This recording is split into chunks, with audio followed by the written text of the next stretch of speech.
Hello everyone, कैसे हो आप सभी लोग। जितने भी कॉलेज स्टूडेंट्स हैं उनके लिए बहुत इंपॉर्टेंट वीडियो है ये। बहुत सारे स्टूडेंट्स का मेरे पास मैसेज आता है, सर मैं फर्स्ट ईयर में हूँ और मैं इनकम टैक्स इंस्पेक्टर बनना चाहता हूँ या मैं ministry of external affairs join करना चाहता हूँ एज एन ASO।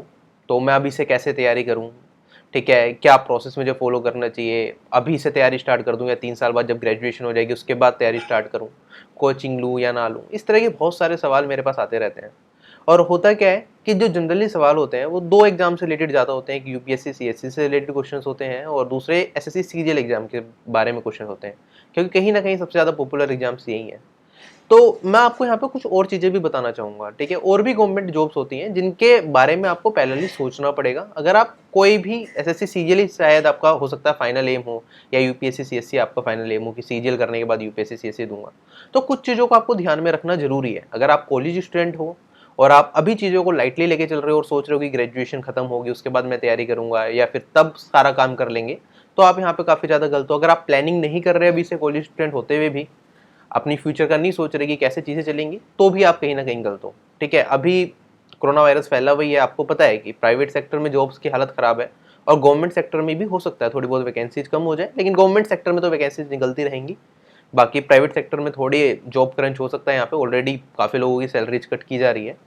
तो हमें समझना पड़ेगा, हमें प्लानिंग यहाँ पे अच्छे से करनी पड़ेगी, अपने लिए बेस्ट जॉब चुननी पड़ेगी और उसकी तैयारी भी बहुत अच्छे से करनी पड़ेगी। और कॉलेज लाइफ में हम कैसे तैयारी करें, किन चीज़ों का ध्यान रखें, किन किन सब्जेक्ट्स को ज़्यादा प्रायोरिटी दें, जिससे कि फाइनल में जैसे जैसे हमारी ग्रेजुएशन कंप्लीट होगी तो हमारे हाथ में ग्रेजुएशन कंप्लीट होते ही एक जॉब कम से कम हमारे साथ हो, जिससे कि जो एग्जाम्स में डिले होते हैं उसका बर्डन हमें ज़्यादा ना झेलना पड़े।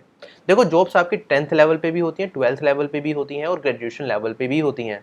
अगर आप कॉलेज स्टूडेंट हो, जरूरी नहीं है कि आपको उन्हीं जॉब्स को एम करके चलना है कि मुझे UPSC CSC क्लियर करके IAS ऑफिसर ही बनना है या मुझे इनकम टैक्स इंस्पेक्टर ही बनना है, ठीक है। वो आपका एम हो सकता है, लेकिन आपको अभी भी अपने बारे में सोचना पड़ेगा कि अभी के लिए आपको क्या करना है। कि आप, क्योंकि आपको पता है SSC CGL एग्जाम का प्रोसेस क्या है। टीयर 1 होगा, टीयर 2, टीयर 3, फिर टीयर 4 और उसके बाद फाइनली आपका रिजल्ट आएगा। उसके बाद जॉब आने में भी टाइम लगेगा और ये सारे प्रोसेस से आप तभी गुजरोगे जब आपकी ग्रेजुएशन कंप्लीट हो जाएगी। तो अगर एक बार की में भी आप सिलेक्शन लेना चाहते हो SSC CGL के थ्रू, तो ग्रेजुएशन कंप्लीट होने के बाद भी लगभग 2 साल आपके आराम से लग जाएंगे जॉब आते आते। तो उस 2 साल के पीरियड में आप क्या हो जाओगे, खाली हो जाओगे।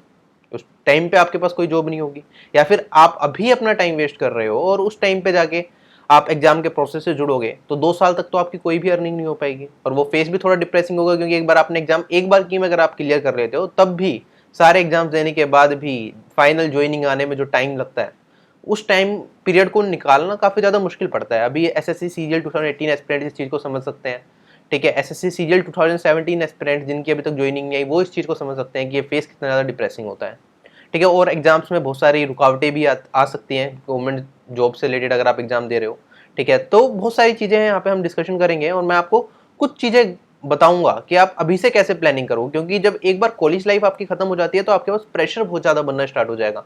फैमिली से प्रेशर आएगा कि नहीं अब तो जॉब ले ले, कब तक घर में खाली बैठेगा, बहुत सारे चीजें आपके दिमाग में चलेंगी। और कंपटीशन आपको पता ही है कि हर एग्जाम के लिए धीरे धीरे कंपटीशन बढ़ता जा रहा है, जैसे जैसे अनएम्प्लॉयमेंट बढ़ रही है कंपटीशन भी बढ़ रहा है। और अब तो फिलहाल सिचुएशन इतनी भी ठीक नहीं है, थोड़ी दिक्कत है इस टाइम पे भी, आप समझ रहे हो, और धीरे धीरे और ज़्यादा सिचुएशन खराब होगी ही, ठीक है, जॉब्स को लेके। तो आपको अपने आप को अभी से तैयार करना पड़ेगा। If you want to get the best job, अभी से अपनी तैयारी में लग जाओ। तो मैं आपको सारी चीज़ें बता देता हूँ एक बार कौन कौन सी जॉब है, ठीक है। स्टेट लेवल की भी जॉब्स होती है हमारे पास, सेंट्रल लेवल की जॉब्स होती हैं। किन जॉब्स के लिए आप अभी से तैयारी कर सकते हो जो आपको फ्यूचर में भी हेल्प करेंगे आपके ड्रीम जॉब तक पहुंचने के लिए, ठीक है। तो पूरी वीडियो को स्टार्टिंग से लेकर एंड तक देखना। I hope you will like this video and इसमें कुछ ना कुछ आपको जरूर सीखने को मिलेगा, कोई ना कोई चीज़ ऐसी आपको जरूर मिलेगी जो आपको मोटिवेट करेगी और आपको एक सही डायरेक्शन में लेके जाएगी। क्योंकि इस टाइम पे सबसे ज़्यादा जरूरी है कि सही डायरेक्शन में हम चलें, जिससे कि जब हम कॉलेज से हमारा खत्म हो तो हमारे हाथ में कोई ना कोई जॉब हो, ठीक है। तो स्टार्ट करते हैं। देखो, अगर हम, एक तो होता है कि आप प्राइवेट सेक्टर में जाओ। अगर आप नॉर्मल, अगर आपने बीटेक करी है बहुत अच्छे कॉलेज से, तो चांसेस है कि आपको कॉलेज से जॉब मिल जाएगी। फिलहाल तो जॉब करनी चाहिए, लेकिन चलो मैं मान लेता हूँ कि बीटेक के काफ़ी अच्छे कॉलेज से करिए आपने, एक अच्छी जॉब मिल जाएगी आपको। प्राइवेट सेक्टर में आप जाना चाहते हो तो जॉब्स हैं, लेकिन अभी लिमिटेड हो गई हैं।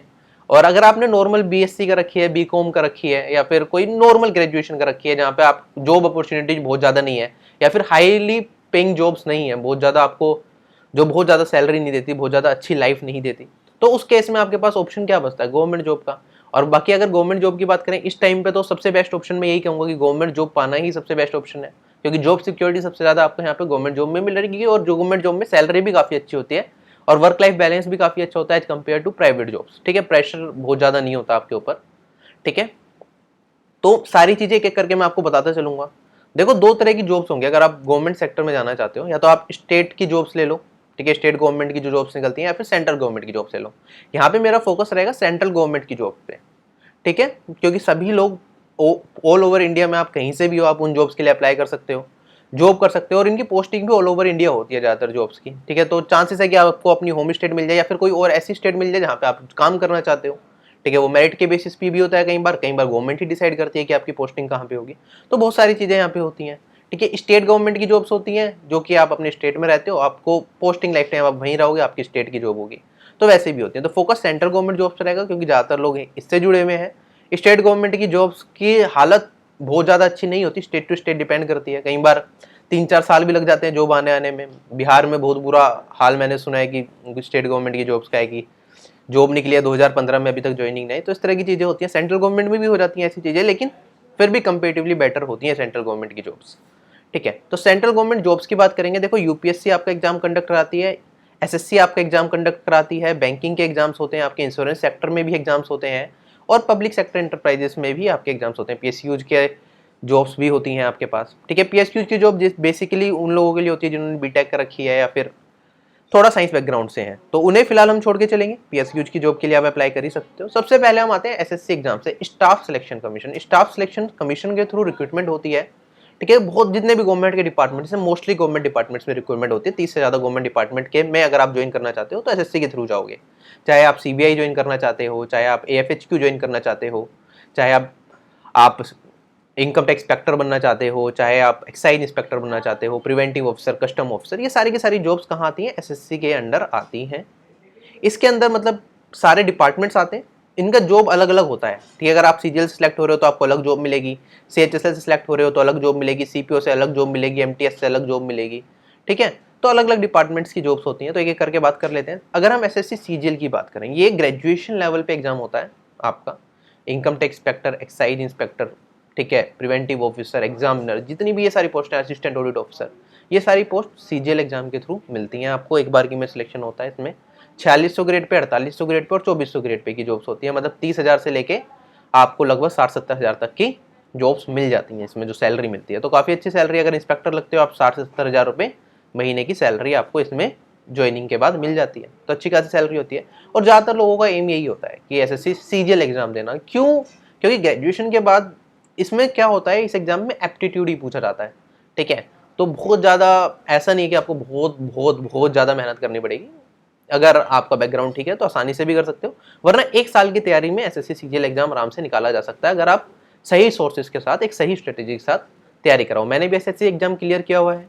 ठीक है, और मैं आपको गाइड करता ही रहता हूँ एसएससी एग्जाम के लिए, एसएससी सीजीएल एग्जाम को कैसे क्लियर करना है, एसएससी एचएसएल एग्जाम के लिए क्या स्ट्रेटेजी होनी चाहिए, सीपीओ एग्जाम के लिए। तो एसएससी एग्जाम से रिलेटेड तो मैं आपको सारी इन्फॉर्मेशन यहाँ पे देता ही हूँ।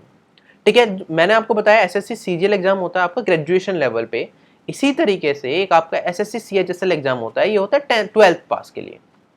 अब बात आती है कॉलेज स्टूडेंट्स के लिए। आप कॉलेज में हो अभी, ठीक है, तो आप एसएससी सीएचएसएल एग्जामिनेशन दे सकते हो।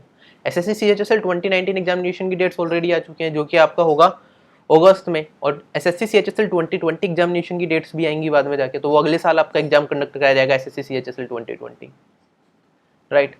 अगर आप तैयारी करना चाहते हो एसएससी सीएचएसएल 2020 की, तो उसके बारे में मैं आपको कुछ चीज़ें और बताऊंगा। बाकी आप इस चीज़ का ध्यान दो, अगर आपका मेन एम है इनकम टैक्स इंस्पेक्टर बनना, ASO in MBA ministry of external affairs में जाना, तो आप अभी कॉलेज लाइफ जब आपकी चल रही है तो इसे वेस्ट मत करो। यहाँ पे ऐसा मत करो कि मैं पहले ग्रेजुएट होऊंगा, उसके बाद तैयारी करूंगा 1 साल, उसके बाद सीजीएल एग्जामिनेशन दूंगा। तो कॉलेज के बाद भी 3 साल लग जाएंगे जब आप एक बार की में सिलेक्शन ले लोगे, मतलब फर्स्ट अटेम्प्ट में आप सिलेक्शन लोगे एसएससी सीजीएल में, तब भी कॉलेज लाइफ खत्म होने के बाद 3 साल आपके लग जाएंगे, 1 साल तैयारी के और बाकी 2 साल वैसे। ठीक है, प्रोसेस के, क्योंकि प्रोसेस ही बहुत बड़ा है। मैंने आपको बताया 4-5 स्टेजेस होती हैं एसएससी सीजीएल एग्जाम में। कभी आप यूट्यूब पर सर्च करोगे all information about SSC CGL और शुभम जैन लिख दोगे तो आपको वीडियोज मिल जाएंगी पूरे प्रोसेस की, तो आप समझ जाओगे कि कितना लंबा प्रोसेस होता है। ऐसे ही हमारे पास एसएससी सीएचएसएल एग्जामिनेशन है, इसका भी प्रोसेस लंबा है, साल भर लग जाता है इसका पूरा प्रोसेस कंप्लीट होने में। ठीक है, और इसकी आप तैयारी भी करोगे। अब आप कॉलेज में हो सकता है आपकी 3 साल में ग्रेजुएशन कंप्लीट होगी, हो सकता है आपकी 4 साल में ग्रेजुएशन कंप्लीट होगी। ठीक है, बीटेक कर रहे हो 4 साल नॉर्मल, बीएससी बीकॉम कर रहे हो तो 3 साल। तो इस टाइम पे आपको क्या करना है, 12th पास होते ही एसएससी सीएचएसएल एग्जामिनेशन की तैयारी करो। ठीक है, हो सकता है आपका फर्स्ट अटेम्प्ट में क्लियर ना हो, दूसरे अटेम्प्ट में क्लियर हो जाए। तो आपने क्या करा, सीएचएसएल एग्जाम की अपनी तैयारी स्टार्ट कर दी, अपनी एग्जाम दे दिया। जब तक आपकी ग्रेजुएशन कंप्लीट होगी, आपकी सीएचएसएल के थ्रू ज्वाइनिंग आ जाएगी। अब सीएचएसएल के थ्रू ज्वाइनिंग आ जाएगी तो आपकी तैयारी यहाँ पे सीएचएसएल एग्जाम की पूरी हो गई, आपके हाथ में सैलरी हो गई, सरकारी नौकरी आपके हाथ में हो गई। उसके बाद आप सीजीएल का एग्जाम दे दो। ठीक है, जब तक सीजीएल की ज्वाइनिंग आएगी 2-3 साल में, तब तक आप सीएचएसएल के थ्रू जॉब कर रहे होगे और जो फेस होगा आपका, उस टाइम पे आप खाली नहीं होंगे। ठीक है, ऑलरेडी। और सबसे बड़ी बात यह है, इस एग्जाम का पैटर्न और ऐसे सीजीएल एग्जाम का पैटर्न लगभग सेम है। बस सीजीएल एग्जामिनेशन में एक टीयर 2 एक्स्ट्रा होता है, जिसमें इंग्लिश और मैथ पूछी जाती है, जो कि टीयर 1 एग्जाम में भी है। तो अगर आप एसएससी सीएचएसएल एग्जामिनेशन की तैयारी कर रहे हो तो सीजीएल एग्जाम की तैयारी भी आपकी अपने आप हो जाती है। ऐसे ही एसएससी सीपीयू एग्जामिनेशन होता है, उसका भी पैटर्न लगभग सेम है। एसएससी एमटीएस एग्जाम का पैटर्न भी सेम है और स्टेनो एग्जाम का पैटर्न भी टीयर 1 का लगभग सेम है, थोड़ा सा डिफरेंट है। अच्छा, एमटीएस एग्जाम की बात करूँ, ये 10th पास के लिए, जो लोग 10th कर रहे हैं अभी, ठीक है, 10th पास हुए हैं, वो एसएससी एमटीएस एग्जामिनेशन दे सकते हैं। अगर एसएससी सीपीयू एग्जामिनेशन की बात करूंगा, अगर आप दिल्ली पुलिस ज्वाइन करना चाहते हो, सब इंस्पेक्टर इन दिल्ली पुलिस लगना चाहते हो, ठीक है, या फिर आप अदर फोर्सेज ज्वाइन करना चाहते हो, सीआरपीएफ ज्वाइन करना चाहते हो, बीएसएफ ज्वाइन करना चाहते हो, तो एसएससी सीपीयू का एग्जामिनेशन आप दे सकते हो। ठीक है, ये सारी फोर्सेज जो सेंट्रल गवर्नमेंट के अंदर आती हैं, उसके लिए एसएससी के एग्जाम्स होते हैं। ये चीज समझ आई। अच्छा, ऐसे ही अगर आप यूपीएससी एग्जाम दोगे तो सीएससी मतलब आईएएस बनना चाहते हो, आईपीएस बनना चाहते हो तो यूपीएससी के एग्जाम दोगे। ऐसे ही आईईएस एग्जामिनेशन होता है, इंजीनियरिंग सर्विसेज आप ज्वाइन करना चाहते हो तो आईएएस एग्जाम दोगे, बीटेक वालों के लिए होता है generally. CDS combined defence services, अगर आप आर्मी में जाना चाहते हो, ठीक है, नेवी में जाना चाहते हो, वहाँ पे सर्व करना चाहते हो, तो सीडीएस एक बहुत अच्छी अपॉर्चुनिटी होती है। ईपीएफओ का एग्जाम कभी कभी होता है, 3-4 साल में एक बार होता है, 2017 में हुआ था, 2020 में होगा यूपीएससी के थ्रू। ठीक है, एम्प्लॉयज प्रोविडेंट फंड ऑर्गेनाइजेशन, तो इसमें आप अगर ऑडिट एओ की पोस्ट पे जाना चाहते हो तो यहाँ पे ये भी ज्वाइन कर सकते हो। ये भी 4800 ग्रेड पे की अच्छी जॉब है। और इन सभी जॉब्स में जो आपकी सैलरी होती है 80,000 से आसपास होती है, तो काफ़ी अच्छी सैलरी आपको इन सभी जॉब्स में मिलती है। ठीक है, सीएचएसएल की बात करूँ, सीएचएसएल में भी 35,000, 30 से 35,000 आपको आराम से मिल जाते हैं। ठीक है, सीपीयू एग्जामिनेशन में 40 से 45,000, 50,000 तक आराम से मिल जाते हैं आपको सीपीयू में। एमटीएस में 25,000, 30,000 के आसपास मिल जाते हैं 10th पास की जॉब में भी, और स्टेनो में भी आपको अच्छे पैसे मिलते हैं। बैंकिंग सेक्टर में जाना चाहते हो, एसबीआई में पीओ लग सकते हो, क्लर्क लग सकते हो, आईबीपीएस के थ्रू एग्जाम्स होते हैं बाकी सारे बैंक्स के, उसमें ज्वाइनिंग कर सकते हो। एससेबी ग्रेड ए का पेपर दे सकते हो, आरबीआई ग्रेड बी का पेपर दे सकते हो। ठीक है, ये बहुत अच्छी अपॉर्चुनिटीज हैं। ठीक है, बैंकिंग सेक्टर में जाना चाहते हो, लेकिन इनमें वैकेंसीज काफी कम होती है। एसएससी एग्जाम्स में फायदा यही होता है कि वैकेंसी बहुत ज्यादा होगी। एसएससी सीजीएल में 10,000 के आसपास वैकेंसीज होंगी, सीएचएसएल एग्जामिनेशन में 6 से 8,000 वैकेंसीज होंगी। सीपीयू एग्जामिनेशन में अगर हम बात करें तो सीपीओ में कई बार 1,500 वैकेंसी होती है, कई बार 3-4 हज़ार वैकेंसीज भी होती हैं। एमटीएस में 8-9 हज़ार वैकेंसीज होती हैं, 9,000, 10,000, ऐसे ही स्टेनो है।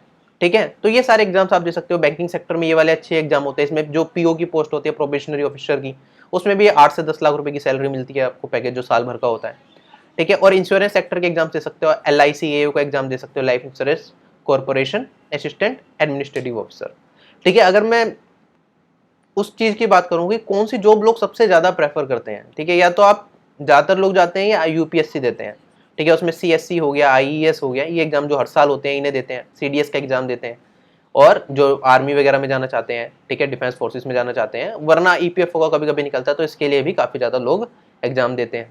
या फिर एसएससी में जाएंगे, और एसएससी में ज्यादातर लोगों का टारगेट सीजीएल एग्जामिनेशन होता है।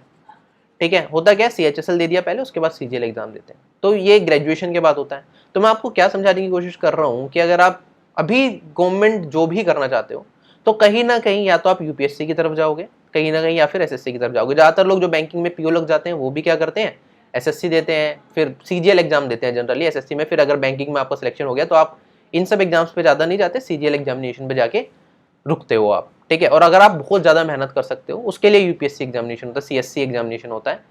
ठीक है, आईएएस, और उसके लिए मेहनत ही अलग चाहिए होती है, और उसके लिए जज्बा भी अलग चाहिए होता है। अपने आप को बहुत ज़्यादा मोटिवेटेड और बहुत ज़्यादा डिसिप्लिन में रखना होता है, तब जाके वो सिलेक्शन होता है। तो उसके लिए अलग तरीके से आपको मेहनत करनी पड़ती है। ये चीज़ समझ आई आपको कि किस किस तरह के एग्जाम होते हैं जिनके लिए आप जनरली तैयारी कर सकते हो। और अगर हम बात करें 12th पास के लिए, तो एसएससी सीएचएसएल एग्जाम एक बहुत ज़्यादा अच्छी अपॉर्चुनिटी होती है, और एसएससी स्टेनो एग्जामिनेशन भी दे सकते हो। अब स्टेनो के बारे में मैंने ज़्यादा इसलिए नहीं कहा क्योंकि यहाँ पे आपको शॉर्ट हैंड भी सीखनी पड़ती है, जबकि सीएचएसएल एग्जामिनेशन में ऐसा कुछ नहीं है। और सीजीएल एग्जामिनेशन के ज़्यादातर लोग मुझसे जुड़े हुए हैं, तो उनसे मिलता जुलता जो एग्जाम होता है वो सीएचएसएल होता है। तो आपको कोशिश क्या करनी है कि कॉलेज लाइफ में ही सीएचएसएल एग्जाम को क्लियर कर लो, और उसके बाद सीजीएल एग्जाम पे जाओ। सीएचएसएल एग्जाम क्लियर करने के बाद सीजीएल एग्जामिनेशन पे जाओ। राइट, तो इस टाइम को वेस्ट नहीं करना, सीएचएसएल एग्जाम निकालना है। ठीक है, हर साल उसका एग्जाम होता है, अपनी तैयारी करो, जब तक कॉलेज खत्म होगा तब तक आपके पास एक हाथ में जॉब होगी और फिर सीजीएल की तैयारी करके अपनी ड्रीम जॉब तक पहुंच जाओ। ठीक है, उसके आगे पढ़ना चाहते हो तो आप यूपीएससी की तैयारी भी कर सकते हो। ये चीज़ समझ आई। अच्छा, स्टेट गवर्नमेंट की जॉब्स भी होती हैं, जैसे यूपीएससी होता है आपका सेंट्रल लेवल पे, ऐसे ही पीसीएस होता है स्टेट लेवल पे। टीचर की जॉब्स निकलती हैं, पुलिस की जॉब निकलती हैं स्टेट्स की। ठीक है, दिल्ली पुलिस के लिए तो आपको एसएससी सीपीओ देना पड़ता है, बाकी यूपी में अगर पुलिस ज्वाइन करना है आपको या फिर कुछ और ज्वाइन करना है तो उनके अलग अलग एग्जाम्स होंगे। ठीक है, और अलग अलग जो डिपार्टमेंट्स होते हैं स्टेट के, उसमें जॉब करनी है तो भी आपको स्टेट के एग्जाम देने पड़ेंगे। तो हर स्टेट गवर्नमेंट के अलग अलग एग्जाम्स होते हैं, तो उसके बारे में डिटेल बाद में बात नहीं करेंगे, लेकिन मैंने सेंट्रल गवर्नमेंट का आपको लगभग बता दिया। ठीक है, ठीक है, ये जो बैंक ऑफ इंडिया के लिए है, ये stock exchange board of India के लिए है। ठीक है, आपका ये आईबीपीएस का एग्जाम है सभी बैंक्स के लिए, और एसबीआई का एग्जाम होता है स्टेट बैंक ऑफ इंडिया के लिए। अच्छा, पीएसयूज में जो मैंने बताया आपको, महारत्ना, नवरत्ना, मिनी रत्ना, इनमें आपकी जॉब्स लगती हैं। अच्छा, अब हम बात कर लेते हैं एक बार एग्जाम पैटर्न के बारे में, कि मैं एग्जाम पैटर्न कह रहा था कि लगभग सेम एसएससी एग्जाम्स की। एक बार आपने तैयारी करी तो सभी एग्जाम्स का पैटर्न सेम होता है। जैसे एसएससी सीएचएसएल टीयर 1 एग्जाम की बात करूं मैं यहाँ पे, तो 4 सब्जेक्ट आपके पूछे जाएंगे, reasoning, quantitative aptitude, general awareness और इंग्लिश। और ये 4 सब्जेक्ट ऐसे हैं कि कोई भी एग्जाम देते हो, कोई भी गवर्नमेंट जॉब की आप तैयारी करना चाहते हो, कहीं ना कहीं ये क्वांटिटेटिव एप्टीट्यूड और रीजनिंग और इंग्लिश, ये तीनों के तीनों, बल्कि चारों के चारों ही सब्जेक्ट ऐसे हैं, कोई भी कॉम्पिटेटिव एग्जाम दो हर जगह इसकी जरूरत पड़ेगी। यूपीएससी दे रहे हो, सीएससी, तो उसमें जनरल अवेयरनेस ही है मोस्टली। ठीक है, टीयर 1 में आपको क्वांटिटेटिव एप्टीट्यूड भी आता है, मतलब वो क्वालिफाइंग होता है जबकि। तो इसी तरह से सारे कोई भी जॉब आप दोगे, बैंकिंग की जॉब दे रहे हो, उसमें रीजनिंग आएगी, उसमें क्वांटिटेटिव एप्टीट्यूड आएगा। तो ये सारी चीजें एप्टीट्यूड की हैं और ये हर एग्जाम में आपकी काम आने वाली हैं। ठीक है, और सीएचएसएल एग्जाम 12th लेवल पे अगर आप तैयारी कर लेते हो इसके साथ के साथ, तो आप जैसे ही ग्रेजुएशन कंप्लीट करोगे, जो एग्जाम्स ग्रेजुएशन लेवल पे आप दे सकते हो, उनकी भी काफी अच्छी तैयारी आपकी पहले से ही हो पाएगी। और अभी भी 12th लेवल पे भी जितने स्टेट गवर्नमेंट के निकलते हैं एग्जाम्स, वो भी दे पाओगे, उनमें भी ये 4 चीजें कॉमन होती हैं। ठीक है, तो इन चारों सब्जेक्ट को हमें यहाँ पे बहुत अच्छा करके चलना है। अगर एसएससी सीएचएसएल टीयर 1 के एग्जाम की बात करूँ तो ये 4 सेक्शंस पूछे जाएंगे। इन चारों सेक्शन पे कमांड करके हमें मैक्सिमम स्कोर करना होता है 200 में से। ठीक है, और सीएचएसएल एग्जाम में ये होता है कि टीयर 2 होता है, टीयर 2 डिस्क्रिप्टिव होता है जो कि 100 नंबर का होता है। ठीक है, और 300 में से आपकी फाइनल मेरिट निकाली जाती है और आपको उसी बेस पे जॉब दी जाती है। इसमें पोस्टल असिस्टेंट की जॉब होगी, sorting असिस्टेंट की जॉब होगी। ठीक है, और जितने भी डिपार्टमेंट है आपका, एएफएचक्यू हो गया, सीबीआई हो गया, उनके अंदर भी जॉब्स होती हैं। लोअर डिविजन क्लर्क की जॉब हो जाएगी या फिर और कोई जॉब्स हो जाएंगी, डेटा एंट्री ऑपरेटर की जॉब हो जाएगी। तो सीएचएसएल के थ्रू ऐसी ऐसी जॉब्स होंगी। और ठीक है, एक अच्छी जॉब अपॉर्चुनिटी आपको यहाँ पे मिलती है सीएचएसएल एग्जाम के थ्रू। और टीयर 1 जैसे मैंने आपको सीएचएसएल का दिखाया, ऐसे अगर एसएससी सीजीएल टीयर 1 की बात करूँगा ग्रेजुएशन लेवल जिस पे आप income tax inspector, ministry of external affair join करते हो, उसका पैटर्न बिल्कुल सेम है, 100% सेम। तो अगर उसकी तैयारी होगी तो आपकी ये वाले एग्जाम की भी तैयारी हो गई। एसएससी सीजीएल में थोड़ा सा डिफरेंस क्या होता है, टीयर 2 इसका एक एग्जाम एक्स्ट्रा होता है जिसमें आपको क्वांट और इंग्लिश पूछा जाता है, लेकिन सब सिलेबस तो वही है। अगर सीएचएसएल की आपने तैयारी कर ली तो क्वांट और इंग्लिश यहाँ से भी आपकी कंप्लीट हो जाएगी, और उसके बाद थोड़ा एफर्ट ज्यादा लगा लोगे तो सीजीएल एग्जाम भी क्लियर हो जाएगा, कोई दिक्कत नहीं है यहाँ पे। ठीक है, एसएससी एमटीएस का पैटर्न देख लोगे, एसएससी एमटीएस में सॉरी यहाँ पे ये 50 नहीं है, यहाँ पे 25 नंबर है। एसएससी एमटीएस आपका 50 नंबर का पेपर होता है, 100 नंबर का पेपर होता है, लेकिन एग्जाम पैटर्न बिल्कुल सेम है इसमें भी, बस इसमें टाइम थोड़ा ज्यादा मिल जाता है क्योंकि ये 10th लेवल पे होता है। लेकिन क्वेश्चंस आप देखोगे, क्वेश्चंस लगभग सेम से ही होते हैं। ठीक है, 10th लेवल का एग्जाम होता है, ये थोड़ा आसान होता है और टाइम बहुत ज्यादा मिल जाता है इसमें, तो आपको टाइम मिलता है पूरा क्वेश्चन करने का। बाकी सीजीएल और सीएचएसएल में टाइम का थोड़ा इशू रहता है। क्लियर है ये चीज। ऐसे ही एसएससी सीपीओ एग्जाम है, ठीक है, उसका पैटर्न भी चारों ही सेक्शन, यही 4 सेक्शन ही पूछे जाते हैं टीयर 1 में, और टीयर 2 में सिर्फ इंग्लिश पूछी जाती है। तो यही चीज आपको कवर करनी है, कोई सा भी एसएससी का एग्जाम दे लो। क्लियर हो गई ये सारी की सारी चीजें। ठीक, तो मैं आपसे ये कह रहा हूं कि अभी से आप ये सारे सेक्शंस तैयार करके चलो, और इसी चीज के लिए एक फाउंडेशन बैच स्टार्ट किया जा रहा है एसएससी सीजीएल और एसएससी सीपीओ को ध्यान में रखते हुए अनअकैडमी पे। ठीक है, आप तैयारी कर सकते हो, आप अलग अलग सोर्सेज से ये सारे कोर्सेज देख सकते हो, मेरी स्ट्रेटेजी वीडियोज हैं इससे रिलेटेड कि कैसे प्रिपेयर करें एसएससी सीएचएसएल के लिए, सीजीएल के लिए, वो सारी वीडियो आप देख सकते हो। आप यूट्यूब पे सर्च करोगे सारी वीडियो मिलेगी। ठीक है, आप खुद भी तैयार कर सकते हो, आप बैचेस की हेल्प भी ले सकते हो। ठीक है, होता क्या है, अगर आप कोई बैच ज्वाइन करते हो तो आज के टाइम पे तो बैचेस वैसे ही बहुत ज़्यादा सस्ते हो गए हैं, क्योंकि ऑनलाइन बैचेस हैं तो बहुत लिमिटेड कॉस्ट के अंदर आपको सारा मटेरियल मिल जाता है, सारे टॉप एजुकेटर्स इंडिया के एक ही जगह पे आपको मिल जाते हैं। तो ऑनलाइन बैचेस का आपको ज़्यादा फायदा मिल जाता है यहाँ पे, और घर के आराम में जब मर्जी आप सेशंस देख सकते हो, लाइव बैचेस ज्वाइन कर सकते हो। तो बहुत सारे फायदे हैं ऑनलाइन क्लासेस के। बाकी अब यूट्यूब पे भी बहुत वीडियोज हैं, लेकिन वहाँ पे वो अरेंज्ड नहीं है एक अच्छे तरीके से, तो आप थोड़ा कंफ्यूज होते रहते हो कि कहाँ से करें, तो पूरा कोर्स एक साथ नहीं मिलता एक टीचर का। तो ये थोड़ा इशू रहता है यूट्यूब वीडियो से भी। बाकी तैयारी तो वहाँ से भी की जा सकती है, लेकिन अगर आप अनअकैडमी ज्वाइन करते हो तो वहाँ पे स्ट्रक्चर्ड कोर्सेज मिलेंगे। अभी एक नया बैच स्टार्ट हो रहा है 29 जून से एसएससी सीएचएस और एसएससी सीजीएल के लिए, ठीक है। बेसिकली मैंने कहा पैटर्न लगभग सेम ही है, तो एक ही चीज़ है, सीजीएल में भी वही आना है, सीएचएसएल में भी वही आना है। तो आप अपनी तैयारी अभी से, अगर आप कॉलेज स्टूडेंट हो, सीएचएसएल एग्जाम की तैयारी यहाँ पे बहुत अच्छे से कर लो, ठीक है। अब मैं आपको सारे हाईलाइट्स बता देता हूँ, ठीक है।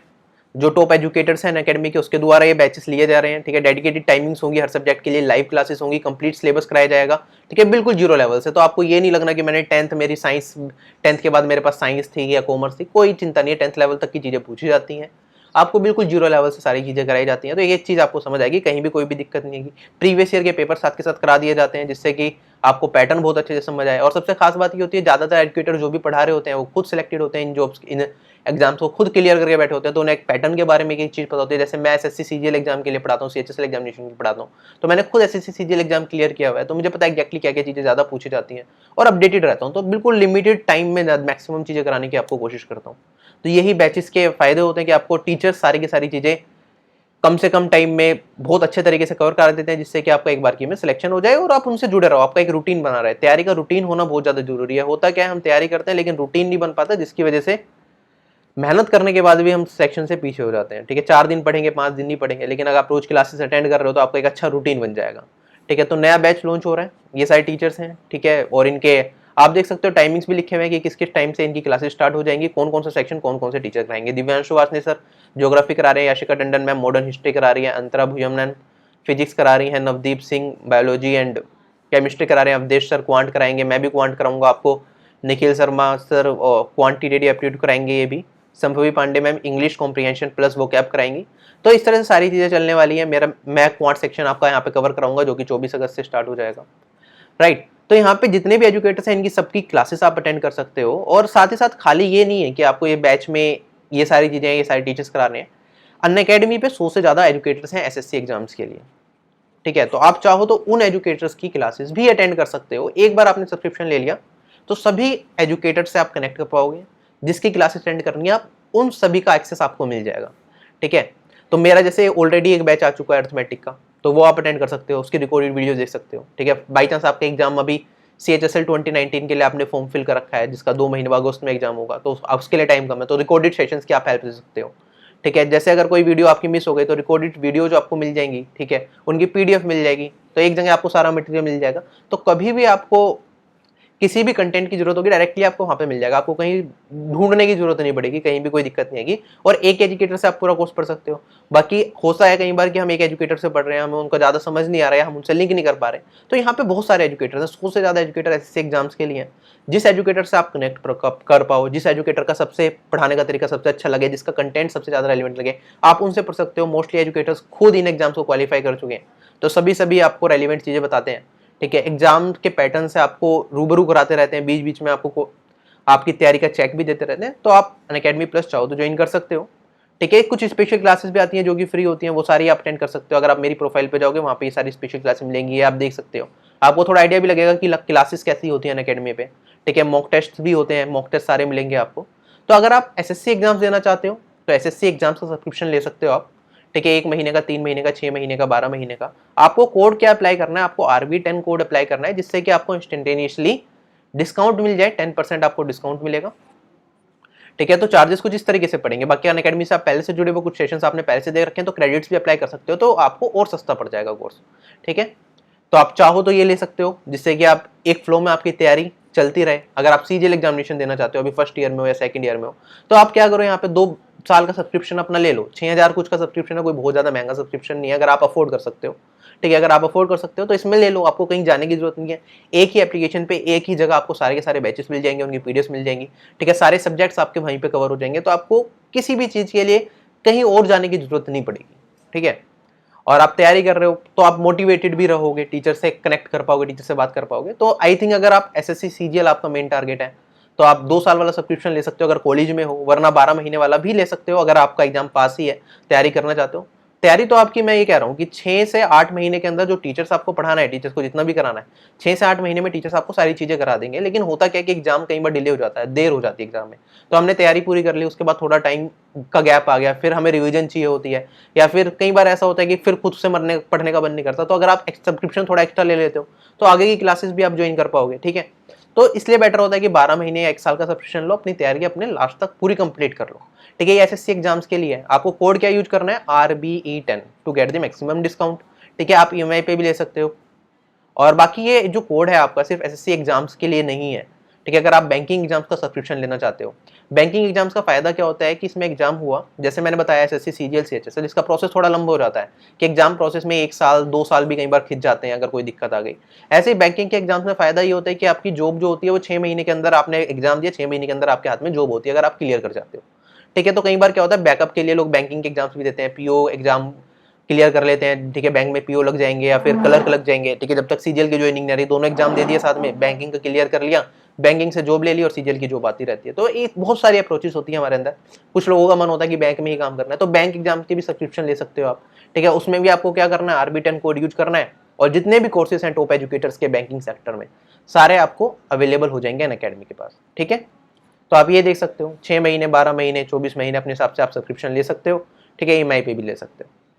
इसी तरह अगर आप UPSC CSC को टारगेट करके चल रहे हो, ठीक है, आपका सपना है IAS बनना है और या फिर IPS बनना, तो आप UPSC CSC का सब्सक्रिप्शन भी ले सकते हो, ठीक है। इसके लिए भी आपका RB10 कोड अप्लाई हो जाएगा, और जो भी बैचेस हैं आप सभी के सभी ज्वाइन कर पाओगे, सभी की सभी रिकॉर्डेड वीडियोस देख पाओगे, ठीक है। तो आई होप मैंने आपको सारी चीज़ें यहाँ पे बताई दी, ठीक है। आपको अब यहाँ पे क्या करना है, मैं यही कहूँगा, कॉलेज लाइफ को अपना बेकार मत करो। ग्रेजुएशन के बाद अगर आप तैयारी करोगे, अगर आप ग्रेजुएशन के बाद तैयारी करोगे तो उससे अच्छा है कि अभी तैयारी करोगे। ग्रेजुएशन के बाद तैयारी करोगे, एग्जाम गवर्नमेंट जॉब्स में सबसे बड़ी दिक्कत यही है कि टाइम लगता है हर चीज़ में, एग्जाम होने में, उसका रिजल्ट आने में, उसके बाद जॉब आने में, तो टाइम काफ़ी ज़्यादा खिंच जाता है। इस टाइम को वेस्ट करने के लिए हमारे पास टाइम नहीं होता। और कॉलेज लाइफ के बाद, कॉलेज जैसे ही खत्म होगा, आपके पास प्रेशर बहुत ज़्यादा हो जाएगा, ठीक है। अब होता क्या है, कई बार कुछ लोग होते हैं, ठीक है, गो मतलब जब उनकी ग्रेजुएशन कंप्लीट हुई 22 साल के थे वो, उसके बाद तैयारी स्टार्ट करी, 23 साल के में उन्होंने एग्जाम दिया, एग्जाम क्लियर नहीं हुआ, 1 साल बाद उनका एग्जाम हुआ, 1 साल की तैयारी करने के बाद 24 साल की में फिर एग्जाम दिया। चलो अब क्लियर हो गया, Tier 1 Tier 2 Tier 3 क्लियर हुआ, जब तक उनका फाइनल डेट आएगा 26 से 27 साल के वो हो जाएंगे। और जो ये बीच में जो फेज होगा ना 24 से 26 साल का, या इसके बाद का फेज, कुछ लोग होते हैं 28 साल 29 साल, किसी को ज्यादा टाइम लग जाता है, या कुछ लोग ग्रेजुएशन करने के बाद कुछ और काम करने लग जाते हैं, फिर गवर्नमेंट जॉब की तरफ जाते हैं जब चीजें सही काम नहीं करती। तो जो ये फेस होता है ना बीच में, ये वाला फेस बहुत ज्यादा प्रेशर करेगा, क्योंकि आपको सभी लोगों के ताने भी सुनने पड़ेंगे कहीं ना कहीं। अगर आपके पास जॉब नहीं है, ठीक है, आप घर में खाली बैठे हो, तो बहुत कुछ लोग सुनाएंगे, और इंटरनली बहुत बुरा लगता है इन चीज़ों का। तो आपको इस चीज़ का ध्यान देना है कि अभी से अपनी लाइफ की प्लानिंग करके चलो, ठीक है। अभी से प्लान करो कि आपको कैसे करना है। गवर्नमेंट सेक्टर में जाना है तो ऐसे करना है, गवर्नमेंट सेक्टर में नहीं जाना, प्राइवेट सेक्टर में जाना, अपना बिजनेस करना है, तो उसके बारे में भी सोचो कि हाँ मैं अभी से ऐसा करूंगा, ठीक है। तो कॉलेज लाइफ, इस टाइम को वेस्ट मत करो, ठीक है। बस यही चीज़ें आप लोगों को बतानी थी। तो फिलहाल इस वीडियो में आपसे यही विदा लेता हूँ। आपका दिन शुभ हो। जय हिंद।